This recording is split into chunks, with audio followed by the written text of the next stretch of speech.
नमस्कार बच्चों, जय श्री कृष्णा। स्वागत है आपका 12th होम साइंस की क्लास में। तो बच्चों, हम 11th लेसन पढ़ रहे थे शेषावस्था में पोषण।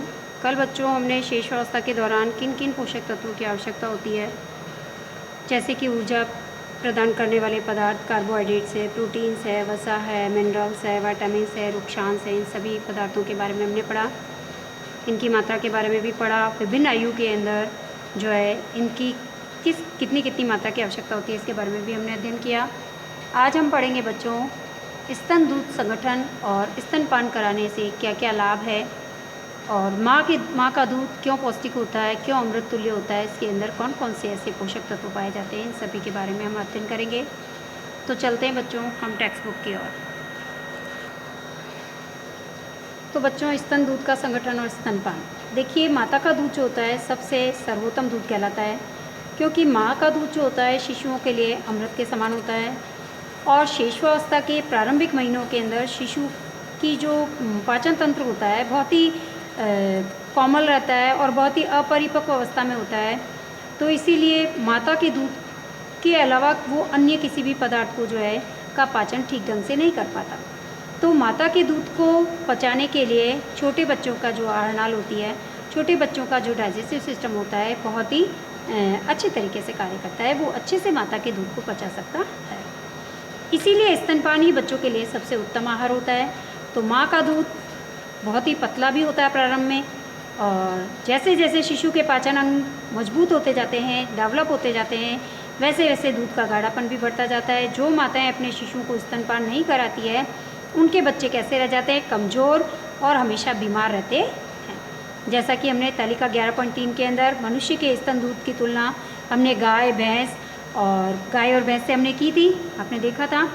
अब चलते हैं बच्चों स्तनपान के क्या लाभ है, क्यों माता का दूध जो है वो लाभदायक है, क्या ऐसे पदार्थ पाए जाते हैं माता के दूध में जो कि बच्चों के लिए बहुत ही लाभदायक होते हैं, इसके बारे में हम अध्ययन कर रहे हैं।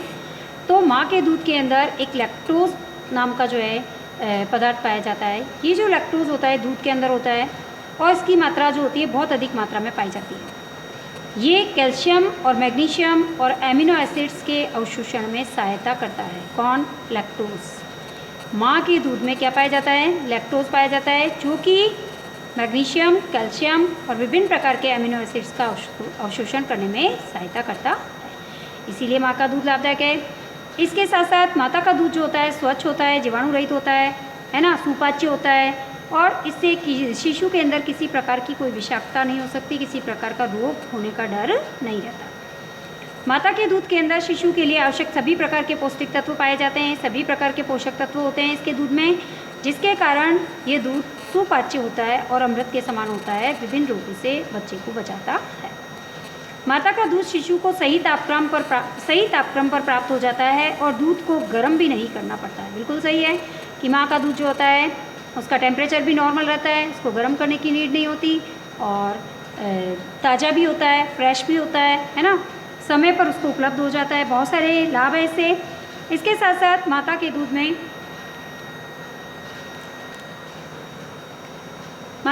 में एक लैक्टोफेरिन नाम का एक प्रोटीन पाया जाता है।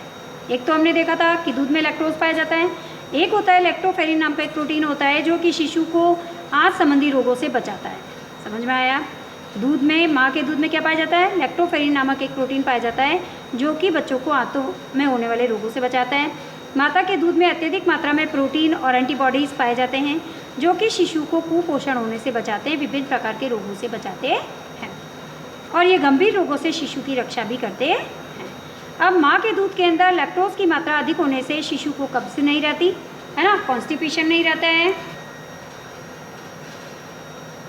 अब देखिए, माता का दूध बच्चे को पिलाने से माता के शरीर में जो है गर्भाशय है और स्तन की जो पेशियाँ होती है जो कि गर्भ के समय बढ़ जाती है, वो पुनः वापस संकुचित होकर के अपनी पुनः स्थिति में आ जाती है। इसके साथ साथ स्तनपान कराने से बच्चे में जो है सकिंग रिफ्लेक्स होता है, मतलब कि बच्चा जो होता है संतुष्ट रहता है इससे, और इसके साथ साथ शिशु के जो है मुंह का व्यायाम हो जाता है, इसके जबड़ों का विकास होता है, मुंह का विकास होता है, गाल की मांसपेशियों का विकास होता है ना। इसके साथ साथ दांत भी सही प्रकार से निकलते हैं, मसूड़े डेवलप होते हैं, है ना। तो स्तनपान कराने से छोटे बच्चों को बहुत ही फायदे इससे हैं। इसके साथ साथ यदि हम देखें तो देखिए स्तनपान कराने से माता को मानसिक तृप्ति भी मिलती है ना। मेंटली जो है माता को मानसिक तृप्ति मिलती है, खुशी का अनुभव होता है और शिशु भी संतुष्टि का अनुभव करता है। इसी प्रकार दोनों का भावात्मक संबंध जो है वो सुदृढ़ होता है। इसके साथ साथ स्तनपान, हाँ देखिए बच्चों, स्तनपान कराने से शिशु की मृत्यु दर कम होती है। इसके साथ साथ माता के दूध में लवण की सांद्रता कम होती है। लवण की सांद्रता कम होने से लवणों का उत्सर्जन करने का किडनी के ऊपर जो है वो भार नहीं पड़ता, है ना। अब चलते हैं स्तनपान की तैयारी और पर्याप्तता। देखो, माता को स्तनपान कराने से पहले और बाद में जो है स्तनों को अच्छी तरह से साफ कर लेना चाहिए। जब शिशु माता के स्तनों को चूसता है तो उस समय दुग्ध स्रवण ग्रंथियाँ जो होती है उत्तेजित हो जाती है, तो अधिक मात्रा में दूध का स्राव करती है, जिसके कारण नवजात शिशु का आमाशय जो होता है उस समय इतना छोटा होता है कि वो एक बार में 10 से 12 ml दूध ही जो है वो पी सकता है ना। और उम्र बढ़ने के साथ साथ 1 महीने में शिशु के आमाशय की क्षमता कितनी हो जाती है, 100 ml हो जाती है। वो अब 100 ml को पचा सकता है। इसके बाद जब 12 महीने का हो जाता है तो 200 ml दूध पचा सकता है ना। 200 ml दूध उसके आमाशय में जा सकता है, क्योंकि अब आमाशय भी डेवलप होता जाता है जैसे जैसे उसकी वृद्धि और विकास होती है। शिशु जैसे जैसे बड़ा होता है उसके अंदर के अंग भी जो है वो डेवलप होते जाते हैं। इसीलिए प्रारंभिक अवस्था में, इसीलिए आरंभ में शिशु को जो है प्रत्येक 1 घंटे के अंतराल में दूध पिलाना चाहिए और फिर धीरे धीरे जो है बढ़ता हुआ 2 से 3 घंटे तक जब वो पहुंच जाता है तो दूध पीने की बारंबारता में फिर से कमी आती है ना। शुरू में तो हर 1 घंटे के अंतराल पिलाते हैं, जैसे जैसे बड़ा होता जाता है वैसे वैसे उससे 2 से 3 घंटे में फिर धीरे धीरे जो है वो दूध पीने का अंतराल उसका बहुत ज़्यादा बढ़ जाता है। अब चलते हैं आगे। अब देखो बच्चों के स्तनपान का समय क्या होना चाहिए, ये भी स्तनपान का भी समय 2 प्रकार से निर्धारित कर सकते हैं। एक तो मांग स्तनपान और दूसरा समय अनुसार स्तनपान। मांग स्तनपान क्या होता है, देखो ध्यान दो। मांग स्तनपान का मतलब है, मांग स्तनपान से ये मतलब है यहाँ पर कि शिशु की मांग, यानी कि जब शिशु रोने लगे या उसको जब ज़रूरत है, भूख लग रही है, तभी उसे दूध पिलाया जाए, है ना। जब वो मांग करे दूध की, रोने लगे या फिर कोई एक्टिविटी करे, उसको दूध पीना है, ऐसे भूख लग रही है ना। मांग करने पर, शिशु के द्वारा मांग करने पर या रोने पर उसको दूध पिलाया जाता है, तो इसे हम मांग स्तनपान कहते हैं। समझ में आ गया। लेकिन हमें ये भी ध्यान रखना है कि इसके साथ साथ कई अन्य कारण भी हो सकते हैं जिसके कारण शिशु रो रहा हो। जैसे कभी कान में दर्द होता है तो भी रो सकता है, पेट में दर्द हो तो भी रो सकता है, या फिर उसने जो है बिस्तर गीला कर दिया हो तो भी रो सकता है। तो हमें माँ को जो है इसका आभास होना चाहिए कि मेरे बच्चे को भूख लग रही है या फिर वो अन्य कारणों से रो रहा है ना। तो मांग स्तनपान का मतलब तो यही होगा कि शिशु की मांग पर या रोने पर उसको दूध पिलाया जाए, इसको कहते हैं मांग स्तनपान। बहुत ही इंपॉर्टेंट प्रश्न बनता है इसके ऊपर। अब चलते हैं समय अनुसार स्तनपान। समय अनुसार स्तनपान का मतलब क्या है कि शिशु को घड़ी के अनुसार समय समय पर स्तनपान कराना चाहिए। जैसे आप छोटा जब बच्चा जन्मा ही है तो उसको हर 1 घंटे में कराएंगे, फिर धीरे धीरे उसका समय अंतराल बढ़ाते जाएंगे, 2 घंटा करते जाएंगे, है ना। तो सामान्यतया मांग के अनुरूप ही दूध पिलाने पर शिशु जो होता है कुछ ही दिनों में स्वयं अपने दूध का समय जो है और अंतराल निश्चित कर लेता है और फिर उसी समय पर उसको दूध की नीड होती है और वो दूध पीता है। धीरे धीरे वो खुद ही जो है अपना समय निर्धारित कर लेता है। तो समय के अनुसार बच्चे को दूध पिलाना क्या कहलाता है, समय अनुसार स्तनपान कहलाएगा। अब देखिए स्तनपान की विधि बहुत ही ईजी है, सभी जानते हैं इसके बारे में। देखो, माता को स्तनपान कराने से पहले और बाद में अपने स्तनों को अच्छी तरीके से साफ कर लेना चाहिए। माता को सदैव जो है बैठकर दूध पिलाना चाहिए। शिशु का सिर जो है धड़ से थोड़ा ऊपर होना चाहिए। शिशु को हमेशा आराम की अवस्था में बिल्कुल चिंता मुक्त होकर के, बिल्कुल रिलैक्स होकर के बच्चे को दूध पिलाना चाहिए, है ना। मन में किसी प्रकार का कोई टेंशन रख के बच्चे को दूध नहीं पिलाना चाहिए, जिससे कि दुग्ध का स्राव भी अधिक होता है। इसके साथ साथ स्तनपान के लिए जो है चुच्चुक के अतिरिक्त आसपास का पूर्ण क्षेत्र जो होता है उसके मुख में देना चाहिए, जिससे कि शिशु के चूसने की प्रक्रिया का पूर्ण दबाव उसके स्तनों पर पड़ सके और वो अच्छे से दूध पी सके। अब देखिए, इसके साथ साथ स्तनपान के दौरान शिशु को बारी बारी से अदल बदल कर दोनों स्तनों से स्तनपान कराना चाहिए। शिशु साधारण वेग से स्तनपान करता है। पेट भर जाने के बाद वह स्वयं ही दूध पीना छोड़ देता है, सो जाता है। यदि बच्चा स्तनपान के बाद तुरंत सो जाता है, काफ़ी समय तक सोता रहता है, तो प्रति सप्ताह पर्याप्त शारीरिक विकास उसका हो रहा है, तो ऐसा समझना चाहिए कि शिशु को पर्याप्त मात्रा में दूध मिल रहा है। यदि बच्चा दूध पीने के बाद तुरंत सो जाता है, काफ़ी समय तक रिलैक्स होकर सोता रहता है और उसका शारीरिक विकास भी अच्छा हो रहा है, तो हमको ऐसा समझना चाहिए कि उसको पर्याप्त मात्रा में दूध मिल रहा है। अब देखिए, स्तनपान कराने के बाद माता को शिशु की पीठ थपथपानी चाहिए, उसे डकार दिलानी चाहिए, जिससे कि स्तनपान के दौरान शिशु के नाक से जो पेट के अंदर हवा चली जाती है वो निकल जाए, और जिससे कि उसको डकार आ जाए, वो हवा निकल जाएगी तभी उसके दूध का पाचन ठीक ढंग से हो पाएगा। कई बार दूध का निर्माण ज़रूरत से ज़्यादा होता है, या फिर माँ किसी कारणवश बच्चे को स्तनपान नहीं करा पाती है, तो दूध की वजह से स्तन जो होते हैं अत्यधिक भारी हो जाते हैं। ऐसी स्थिति में माँ को स्वयं जो है स्तनों से दूध निकाल करके उससे खाली कर देना चाहिए, अन्यथा दुग्ध वाहिकाओं में ये दूध जम जाता है और स्तनों को भारी बना देता है, तथा इस वजह से स्तनपान कराने में भी कष्ट होता है। तो ये माता को ध्यान रखना चाहिए। देखिए बच्चों, अब हम पढ़ रहे हैं स्तनपान में बाधाएं। तो माता का दूध जो होता है शिशु के लिए बड़ा ही अतुलनीय होता है, अमूल्य होता है, पूर्ण होता है, पौष्टिक होता है, सुपाच्य होता है और पौष्टिक तत्वों से भरपूर होता है, जो कि शिशु के लिए शिशु की उपयुक्त वृद्धि और विकास के लिए बहुत ही आवश्यक है। और कई बार कुछ ऐसे कारण हो जाते हैं जिसके कारण शिशु जो है स्तनपान नहीं कर पाता है। वे कौन से कारण हैं, उनके बारे में हम देखना चाहेंगे। तो सबसे पहले यदि हम देखें कि माता को कोई गंभीर बीमारी हो, जैसे कोई हेपेटाइटिस हो या हृदय रोग हो या फिर नेफ्राइटिस आदि हो, तो इन रोगों के होने पर माता जो है वो शिशु को स्तनपान नहीं करवा पाएगी। या फिर जो है हम कह सकते हैं कि इस बीमारी से ग्रसित होने पर शिशुओं के लिए जो है वो स्तनपान कराना ठीक भी नहीं होगा। तो इस समय भी जो है बच्चे को कठिनाई भी आ सकती है और इससे बच्चे की वृद्धि और विकास पर भी इफ़ेक्ट पड़ सकता है। इसके अलावा देखिए बच्चों, या फिर माता ने जो है बहुत ही कम उम्र के अंदर यदि गर्भधारण कर लिया हो, तो भी जो है वो स्तनपान बच्चे को नहीं करा पाएगी, क्योंकि वो हार्मोन्स उसमें स्रावित नहीं होंगे, जिसके कारण जो है वो माता जो होगी वो शिशु को स्तनपान नहीं करवा पाएगी। इसके साथ साथ शिशु का वजन यदि बहुत ज़्यादा कम हो गया है, या फिर शिशु के होंठ जो है फट गए हैं, या फिर उसका तलवा जो है वो फट गया है, या फिर शिशु जो है किसी कारणवश स्वयं ही जो है वो स्तनपान नहीं कर पा रहा है, तो ये भी कारण हो सकते हैं, है ना।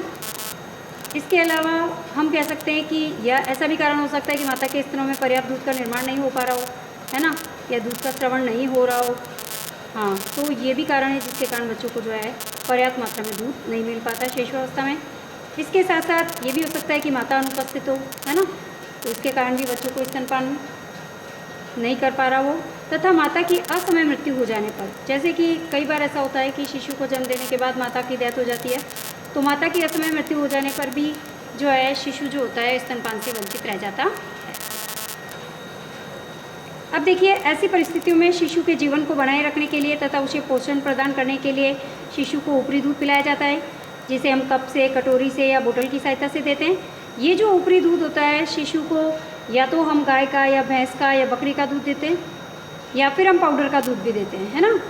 हाँ, तो इस प्रकार से तैयार किया गया जो दूध होता है वो बच्चे को दिया जाता है, ताकि बच्चे को जो है पोषण मिलता रहे और बच्चे के जो है वृद्धि और विकास होता रहे, है ना। अब देखिए बच्चों, पशु दूध की यदि हम बात करें तो पशु का दूध माता के दूध से तो भिन्न होता ही है, लेकिन माता के दूध के बाद यदि हमको बच्चों को दूध देना है तो हम गाय का दूध दे सकते हैं, जो कि शिशु के लिए सबसे उत्तम माना गया है। बकरी का दूध भी हम बच्चों को दे सकते हैं। पशु दूध जो होता है इसके अंदर प्रोटीन, खनिज लवण की सांद्रता जो होती है बहुत ज़्यादा होती है, और लैक्टोज शर्करा जो होती है वो कम होती है। इस कारण से छोटे शिशु जो होते हैं इनको पशु दूध में थोड़ा पानी मिला करके और हल्की सी चीनी मिलाकर हमको देना चाहिए, है ना। ये ध्यान रखना चाहिए कि हमें तुरंत निकाला हुआ गाढ़ा दूध जो है गाय, भैंस, बकरी का बच्चों को नहीं देना चाहिए, क्योंकि वो उसको डाइजेस्ट नहीं कर पाएगा उसका आमाशय, और फिर उसे वही दस्त होगी या फिर उल्टी होगी, है ना, दूध उल्टेगा वो। तो इसके लिए हमें उसमें थोड़ा पानी भी मिलाना चाहिए। अब आयु के अनुरूप शिशु को गाय का दूध हम दे सकते हैं, और आयु के अकॉर्डिंग ही उसमें थोड़ा पानी मिला करके और फिर हमें दूध बच्चे को देना चाहिए, है ना। अब गाय का दूध देने से पहले हमें अच्छी तरीके से, चाहे गाय का दें, चाहे बकरी का दें, चाहे भैंस का दें, उसको अच्छी तरीके से हमको उबाल करके और कीटाणु रहित कर लेना चाहिए। इसके बाद उसको ठंडा करके और फिर बच्चे को पिलाना चाहिए। तो कहने का मतलब ये है कि माता के दूध के बाद यदि हमें दूध देना है बच्चों को तो गाय, बकरी, भैंस का दे सकते हैं। इसमें गाय का सबसे सर्वोत्तम माना गया है, और इसमें भी आयु के अनुसार हम उसमें थोड़ा पानी मिला करके फिर बच्चे को बॉईल करके अच्छे से ठंडा करके फिर पिलाएंगे। देखिए बच्चों, पाउडर का दूध, पाउडर के दूध की बात करें तो पाउडर के दूध को हम फार्मूला दूध भी कहते हैं। पहले भी हम इसके बारे में पढ़ चुके हैं 11वीं क्लास में। तो बहुत से शिशु ऐसे भी होते हैं जिनको गाय, बकरी, भैंस आदि का दूध डाइजेस्ट नहीं हो पाता। तो ये बच्चे जो होते हैं इनका जो है वेट भी कम होता है जन्म का। तो इसके कारण जो है, या फिर ऐसा भी हो सकता है कि कई बच्चे ऐसे होते हैं जो समय से पूर्व जन्म ले लेते हैं। तो इन शिशुओं के लिए जो है वो पाउडर का दूध जो है वो दिया जाता है इनको, है ना। इनके लिए पशु दूध जो होगा वो उपयुक्त नहीं रहता, क्योंकि एक तो समय से पहले जन्म जाते हैं, इसके साथ साथ इनका भार भी कम होता है, तो इनके अंग तो ठीक ढंग से डेवलप नहीं हो पाते, तो वो फिर दूध का डाइजेशन कैसे कर पाएंगे, नहीं कर पाते। तो इसीलिए इनको पाउडर का दूध दिया जाता है। अब पाउडर का दूध जो होता है ये बाज़ार में जो है डिब्बाबंद जो है उपलब्ध रहता है, और इसी से हम जो है फार्मूला दूध बनाते हैं, तथा इसके ऊपर जो है सारा प्रोसेस भी लिखा होता है इसके अंदर फार्मूला दूध तैयार करने का।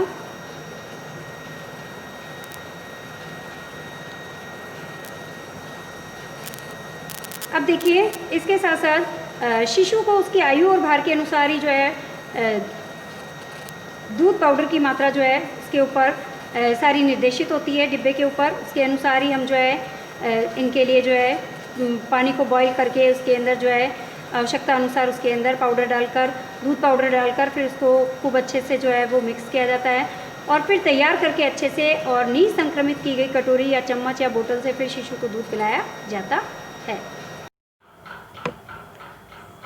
तो इस प्रकार बच्चों हमने पाउडर दूध के बारे में भी पढ़ा, पशु दूध के बारे में पढ़ा, स्तनपान में आने वाली बाधाओं के बारे में पढ़ा। तो बच्चों आज हमारी क्लास यहीं कंप्लीट होगी। धन्यवाद बच्चों, जय श्री कृष्णा। नेक्स्ट टॉपिक हम नेक्स्ट क्लास में पढ़ेंगे।